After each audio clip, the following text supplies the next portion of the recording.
Hello दोस्तों, हंगामा गमराज और इंस्पेक्टर स्टील सीरीज चल रही थी, उसका सेकंड पार्ट आ गया है। तो दोस्तों, इससे पहले आपने फर्स्ट पार्ट नहीं देखा है तो उसको पहले देखिए। चलो दोस्तों, वो कहानी को शुरू करते हैं। मैं जल्दी आपको सही रास्ते पर ले जाकर वहां पहुंचा दूंगा।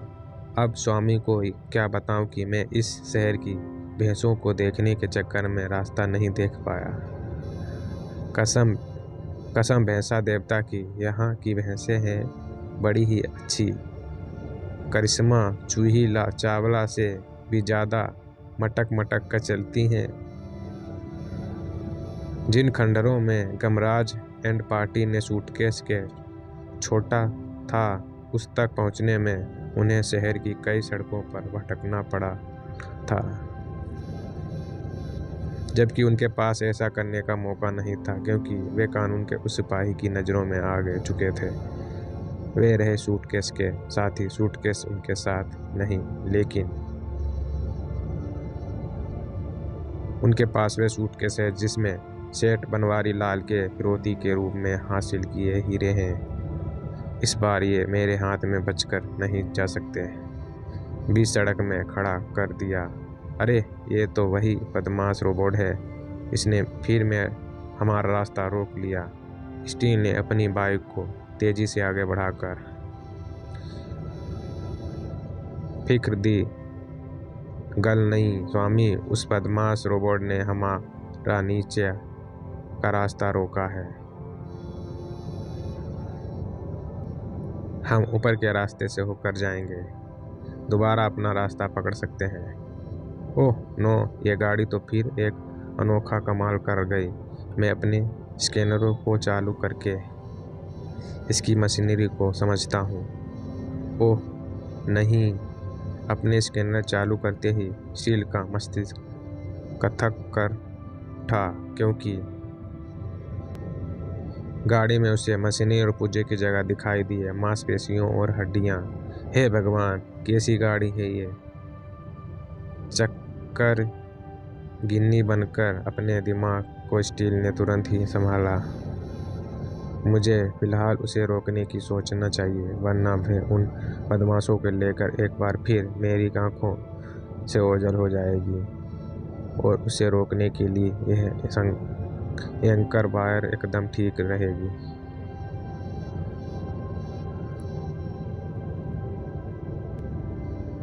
तुरंत ही, हाय स्वामी, मर गए। तुरंत ही सभी संभले। अबे स्वामी नहीं, मेरा मरा। तेरे स्वामी ने तो मेरे ऊपर से लैंडिंग की है। अब तो इस बदमाश रोबोट की बदमाशी निकालनी ही होगी। ये मुंडा जरा आ तो सामने।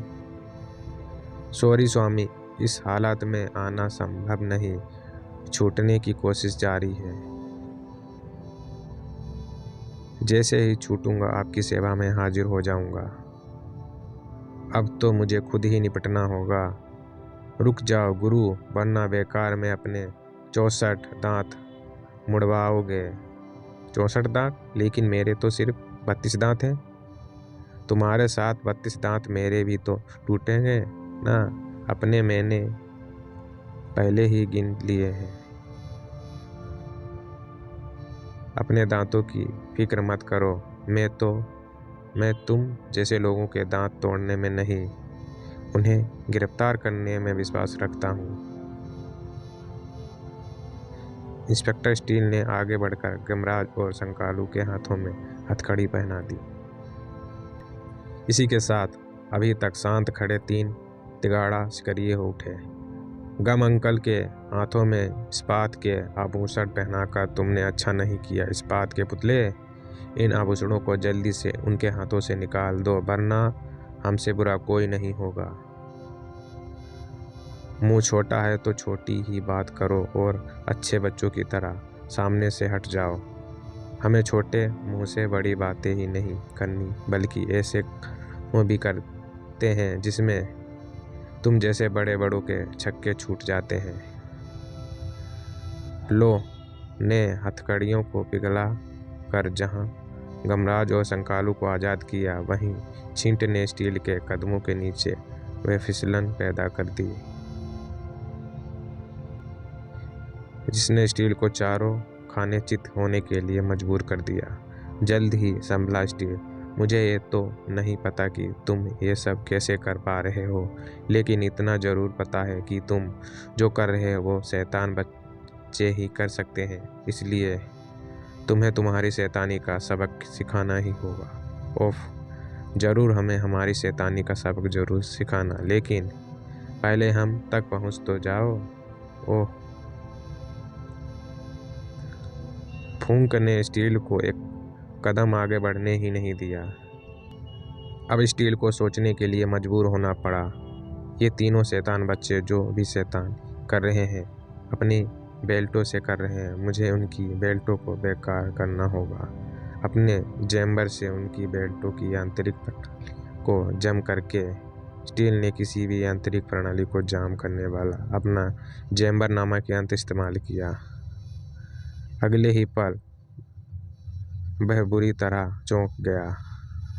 ओह नो, जैमर उनकी बेल्टों का कुछ नहीं बिगाड़ पा रहा है। इसका मतलब उनकी बेल्टों की आंतरिक प्रणालियों पर जैम्बर का कोई असर नहीं पड़ रहा है। अपने जैम्बर के विफल हो जाने से बुरी तरह हैरान स्टील क्या जानता था कि लोफों को छींट की बेल्ट यांत्रिक नहीं दैविक थी और किसी दैविक शक्ति को काट सके। विज्ञान ने अभी तक ऐसी कोई भी शक्ति इजाद नहीं की है।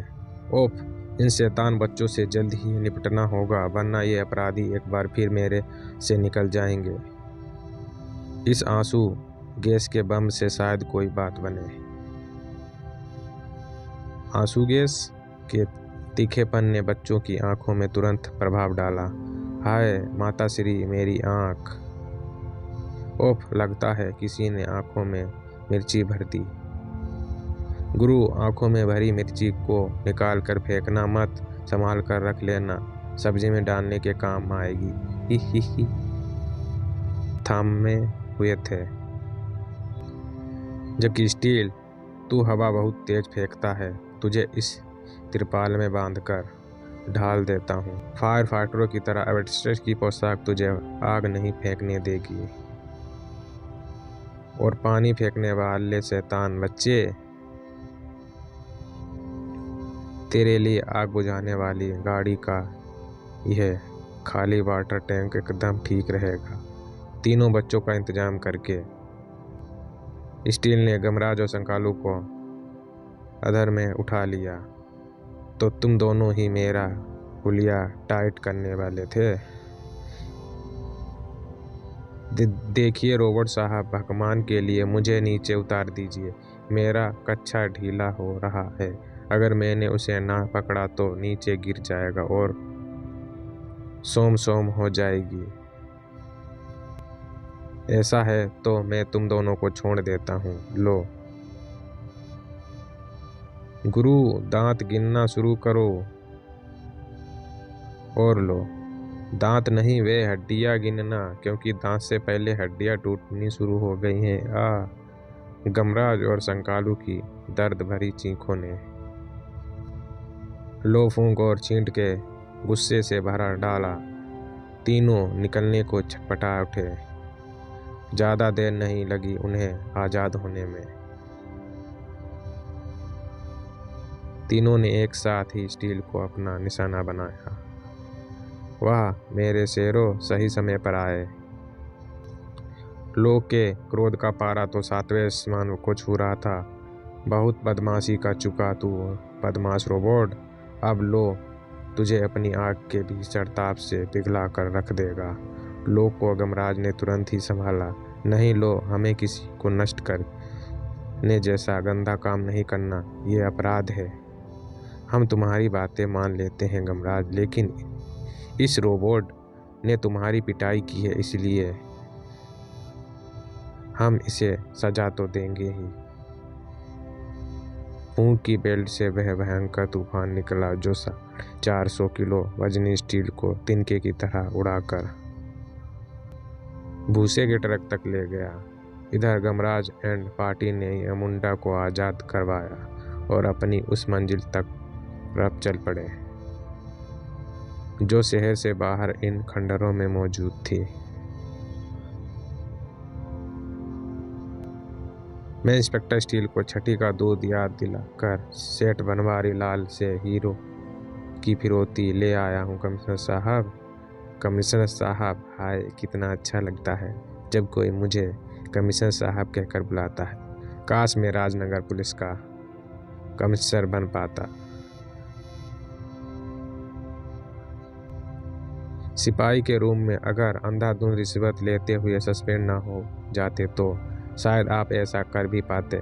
फिर आप सिर्फ नाम और वर्दी से ही कमिश्नर नहीं होते, काम के भी कमिश्नर होते। कमिश्नर साहब बकवास मत कर और चुपचाप यहाँ सूटकेस मेरे हवाले कर, ताकि मैं करोड़ों के हीरो के दर्शन करके अपने जीवन को धन्य कर सकूं। उसमें से मेरा हिस्सा मुझे देना मत भूलना कमिश्नर। जैसे ही सूटकेस खुला वैसे ही इस सूटकेस में से मैं तुझे हिस्सा नहीं दूंगा, सूटकेस पूरे का पूरा दे दूंगा। लल्लू पल्लू जरा इसे पकड़कर लंबा डालना। ओके कमिश्नर साहब, तुरंत ही। ये क्या कमिश्नर साहब? अभी पता चल जाएगा जब मैं इस सूटकेस में भरे जूते चप्पलों से पीट पीट कर तुझे सूमो फाइटर की तरह सुझा दूंगा। सूटकेस में जूते चप्पल लाकर बेवकूफ़ बनाता है। आप तो बने बनाए बेवकूफ़ हैं, मैं आपको क्या बेवकूफ़ बनाऊंगा। इस सूटकेस में जूते चप्पल इसलिए भरे हैं क्योंकि मेरा सूटकेस उन लोगों से बदल गया है। किन लोगों से? कमिश्नर का हाथ और भी तेजी से चलने लगे। बेवकूफ़ आदमी, तूने बहुत बड़ी गड़बड़ कर दी। तेरा सूटकेस जिन आदमियों से बदल गया है, अब हमें उन्हें कहाँ ढूंढेंगे? हमें ढूंढने के लिए कहीं नहीं जाने की जरूरत नहीं। हम इन महाशय का सूटकेस लेकर यहीं आ गए हैं। सूटकेस ने बताया तो यही मेरा वाला सूटकेस है कमिश्नर साहब। कमिश्नर साहब, कहीं आप इस शहर के पुलिस कमिश्नर तो नहीं? हाँ, हम वही हैं। तो कमिश्नर साहब, इस बेचारे को छोड़ दीजिए। सूटकेस के बदले में इसका कोई कसूर नहीं है। वो तो एक बदमाश रोबोट की वजह से गलतफहमी में सूटकेस बदल गया था। वैसे इस सूटकेस में ऐसा है क्या जिसके लिए आप इन महाशय को जूतों से मार कर गंजा करने पर तुले थे? वो असल में इसमें पुलिस के कुछ राज थे। अच्छा हुआ तुमने इसे खोल कर नहीं देखा। वैसे तुम अपने सूटकेस में फटे जूते चप्पल रखकर क्यों घूम रहे हो? ये जूते हम उसी के मुंह पर मारने के लिए मुंबई से भरकर लाए हैं। वो बात यह है कि कमिश्नर साहब की मुंबई से आपके शहर के किसी अपहरणकर्ता ने मेरे दोस्त की बीवी और 12 बच्चों को अपहरण कर लिया है। कमिश्नर साहब, ये तो हमारे मुंह पर जूते मारने की बात कर रहा है, क्योंकि इनके बच्चों का अपहरण तो हमने ही किया है। टपका दूं इन्हें? आओ। चुप बे, जब करेगा टपकाने की वाली बात करेगा। इन्हें बाद में टपकाऊंगा, पहले इनसे एक बड़ा काम करवा लूं। बेवकूफ़, ये कमाकल 2 बार इंस्पेक्टर सील जैसे सुपर कोप को छक्का चुके हैं। ये हमारे बड़े काम आ सकते हैं। आप खुसुर पुसुर करते रहिए कमिश्नर साहब, हम चलते हैं। हमें काले खंडर पहुंचना है और वहां इस सूटकेस में भरे जूतों को अपहरणकर्ताओं के मुंह पर मारकर बच्चों को छुड़ाना है। अब तुम्हें बच्चों को छुड़ाने के लिए कहीं जाने की ज़रूरत नहीं है। तुम्हारे बच्चे हमारे पास हैं। क्या मतलब? मतलब ये है कि अब तुम राजनगर पुलिस के कमिश्नर के पास आ गए हो, तो फिर तुम्हें अपने बच्चों के लिए चिंता करने की ज़रूरत नहीं है। हम अपनी सारी पुलिस लगाकर तुम्हारे बच्चों को ढूंढवा कर यहीं मंगवा देंगे। इसके लिए तुम्हें पुलिस का छोटा सा काम करना होगा। कैसा काम? असल में उस बदमाश रोबोट ने पुलिस को बहुत तंग कर रखा है। उसने शहर से बाहर अपने अड्डे पर पुलिस के बड़े सिपाही कैद कर रखे हैं। अगर तुम उन्हें छुड़ा दो तो हम तुम्हारे बच्चों को अपहरणकर्ताओं से छुड़ा देंगे। ये उन तीनों के फोटो हैं। वह रोबोट इन्हें वहाँ बेहोश करके रखता है। क्या तुम इन्हें छुड़ा सकोगे? क्यों नहीं, कानून की मदद करना तो हमारा फर्ज है। मैं अपने दोस्त और इन बच्चों को यहीं छोड़ने जा रहा हूँ। जल्द ही मैं उस बदमाश रोबोट के शिकंजे से आपके तीनों सिपाहियों को लेकर लौटूंगा। वाह, बन गया काम। इनके बच्चों की फिरौती में कुछ नहीं मिलने वाला। जबकि इंस्पेक्टर स्टील की केस से ये फरसा मैकेनिक और हेमन नाम के जिन को छुड़वा कर लाएगा, उन्हें छुड़वाने के एवज में मुझे अरबों रुपये मिलेंगे। लेकिन क्या स्टील की केस से उन्हें छुड़वा कर ला पाएगा? गमराज उसका काम कर देगा, इसमें कमिश्नर को साय था। लेकिन गमराज को नहीं। कमिश्नर साहब ने यही जगह बताई थी जहां उनके 3 जाबाज सिपाहियों को उस बदमाश रोबोट ने कैद कर रखा है। लेकिन हमें यहाँ सावधान रहना होगा, क्योंकि यहाँ बहुत से काले कपड़ों वाले आतंकवादी खतरनाक हथियारों के साथ पहरा दे रहे हैं। तुस्सी किसी बात की परवाह मत करो स्वामी जी, असी सब देख लिएंगे। और अंधाधुंध सामने की तरफ दौड़ पड़ा। अरे, वह गाड़ी इधर ही बढ़ती आ रही है। यमुंडा ने तुरंत ही एक अनोखी गाड़ी का रूप धारा। गोलियां चलाकर रोको उसे। गोलियां गाड़ी के टायरों की तरफ निशाना लेकर चलाई गई थी। लेकिन उस गाड़ी के टायरों का भला क्या बिगड़ना था? उस भारी उस गाड़ी की थी, और वह गाड़ी घूंसों भी बरसा रही थी, तो गधे की तरह लुढ़कती भी मार रही थी। रास्ता साफ करके आगे बढ़ने में यमुंडा को ज़्यादा देर नहीं। देखना यमुंडा, सामने दरवाज़ा है। चिंता मत करो स्वामी, सामने का मजबूत दरवाज़ा एक ही टक्कर में तिनके की तरह बिखरा नजर आएगा। इसकी सूचना हेडक्वार्टर भेज दें, वरना बहुत बड़ी गड़बड़ हो जाएगी। अब कैसा वायरलेस ऑपरेटर है तू? सामने एक तूफान जेल को तोड़कर अंदर घुस रहा है और तू चैन से सो रहा है। इधर यमुंडा सब कुछ तोड़ता फोड़ता गमराज को लेकर वहां पहुंच चुका था जहां उसे जाना था। यही है वो तीनों जाबाज सिपाही जिनकी फोटो हमें कमिश्नर साहब ने दी थी। आप इन्हें सिपाही कह रहे हैं स्वामी? मुझे तो ये शक्ल से जन्मजात बदमाश और लुटेरे लग रहे हैं। चुप कर यमुंडा, हमें आदमियों की पहचान नहीं है। अगर कमिश्नर साहब ने कहा है ये पुलिस वाले हैं, तो पुलिस वालों ही हैं। तू इन्हें बाहर निकालने का इंतजाम कर। अभी लो स्वामी। तुरंत ही यमुंडा ने मजबूत सलाखों वाले दरवाज़ों को सेकंड में तोड़ दिया और होश पड़े हेमर, फरसा और मैकेनिक को लाद कर वापस लौट पड़ा। लेकिन बाहर निकलते ही, आह यमुंडा के बच्चे, मैंने तुझे कितनी बार मना किया है कि इतनी तेज ब्रेक मत लगाया कर। आज तो ये इमरजेंसी ब्रेक लगाना मजबूरी थी स्वामी, क्योंकि सामने देखिए कौन खड़ा है। ओह, ये फिर हमारा रास्ता रोकने आ गया। तुम अब बचकर नहीं निकल पाओगे यमुंडा, इसने तो हमें उछाल दिया। चिंता मत करो साहब जी। हाँ, और इस बार मैं पूरी तैयारी के साथ आया हूँ। हम सेफ लैंडिंग करेंगे, लेकिन सेफ रहेंगे नहीं। स्टील के इस बार का प्रभाव गमराज पर भी पड़ा था और यमुंडा कार पर भी। तभी तो यमुंडा ने संभलते ही वह भयंकर रूप धारण कर लिया था। अब मैं इसे कुचले बिना नहीं मानने वाला। तुझ तक पहुंचने से पहले ही ये टैंक भेदी मिसाइलें तेरे चिथड़े उड़ा देंगी। मेरे ख्याल से इसका दिमाग ठिकाने लगाने के लिए ये मिसाइलें एकदम ठीक रहेंगी। बस मुझे इन्हें निकालकर इनका बार उस रोबोट पर करने की जहमत उठानी होगी। ओह नो, ऐसा भी हो सकता है स्टील ने सपने में भी नहीं सोचा था, इसलिए बचने का सवाल ही नहीं था। लेकिन उसे देखने के लिए वह रुके नहीं रहे है। गमराज और यमुंडा, चल यमुंडा, हमें जल्दी पहुंचना है कमिश्नर के पास। तुम मेरे सिपाहियों को ले आए, वाह वाह। तू सी ग्रेट हो पापे, मैंने अपना वादा निभा दिया, अब आप भी अपना वादा निभा दीजिए।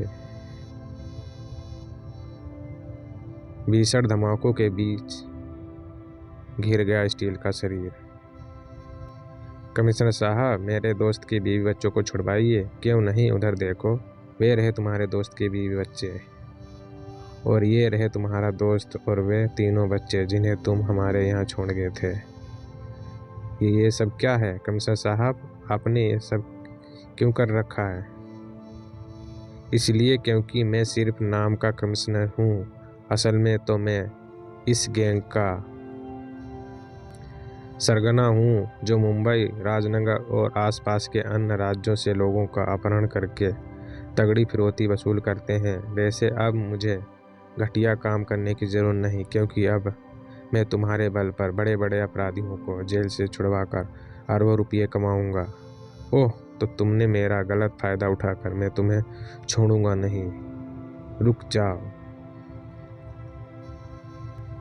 अगर तुमने मेरी बात नहीं मानी तो मेरे हाथ इसकी बात मान लो गुरु, वरना हम असमय ही आपके पिताश्री के आंगन में कबड्डी खेलने पहुंच जाएंगे।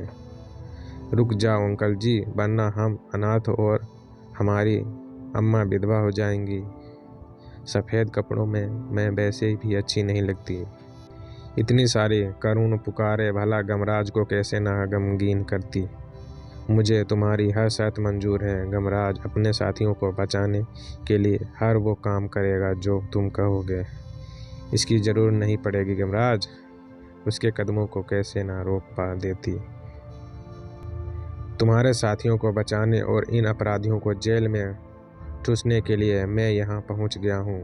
इंस्पेक्टर स्टील, भागो, इंस्पेक्टर स्टील आ गया। इंस्पेक्टर स्टील, तो तुम इंस्पेक्टर स्टील हो? गलतफहमी ऐसे ही होती है, लेकिन अब यह गलतफहमी नहीं रहेगी, क्योंकि गलतफहमी फैलाने वाला यह नाम का कमिश्नर अब आज़ाद नहीं रहने वाला। वह रोबोट मेरी तरफ बढ़ रहा है। लल्लू बल्लू, रोको उसे। ये अपने आप को बेहोश होने से रोक पाए तो हो सकता है ये मुझे रोकने में सफल हो जाए। गुरु, इन सब की ऐसी तैसी करने के लिए अपने यमुंडा को बुलवाइए। अब यहाँ यमुंडा की कोई ज़रूरत नहीं, इंस्पेक्टर स्टील खुद ही सब कुछ संभाल लेगा। सचमुच इंस्पेक्टर स्टील ने कुछ ही पलों में सब कुछ संभाल लिया था। कमिश्नर उसके साथियों के साथ साथ वहाँ सभी तक बेहोश फरसा, हैंगर और मैकेनिक को ही हथकड़ियाँ भी पहना चुका था, और संकालू की बीवी बच्चों को भी आज़ाद करवा चुका था। पति देव, पापा, अंकल, आपके साथ मैंने जो किया उसके लिए आप मुझे भी गिरफ्तार कर सकते हैं इंस्पेक्टर साहब। इसकी ज़रूरत नहीं है। तुमने जो भी किया अनजाने में किया, और अनजाने में किया गया अपराध अपराध नहीं कहलाता। और वैसे भी तुमने कमिश्नर और उसके गैंग को पकड़वा कर कानून की मदद की है, और कानून की मदद करने वाले के अपराधों को माफ कर प्रावधान कानून की धाराओं में है। लेकिन आप यहाँ तक पहुँचे कैसे? उस मिनी ट्रांसमीटर की वजह से, जिसे मैंने धमाकों के बीच फंसे होने के बावजूद भी तुम्हारी गाड़ी से चिपका दिया था। और फिर गमराज, संकालू और उसका परिवार यमुंडा पर सवार होकर वापस मुंबई लौट पड़ा। दोस्तों, वीडियो कैसी लगी कमेंट करके ज़रूर बताना। कहानी अच्छी लगी तो लाइक करना, शेयर करना और चैनल को सब्सक्राइब करना। Thanks for watching.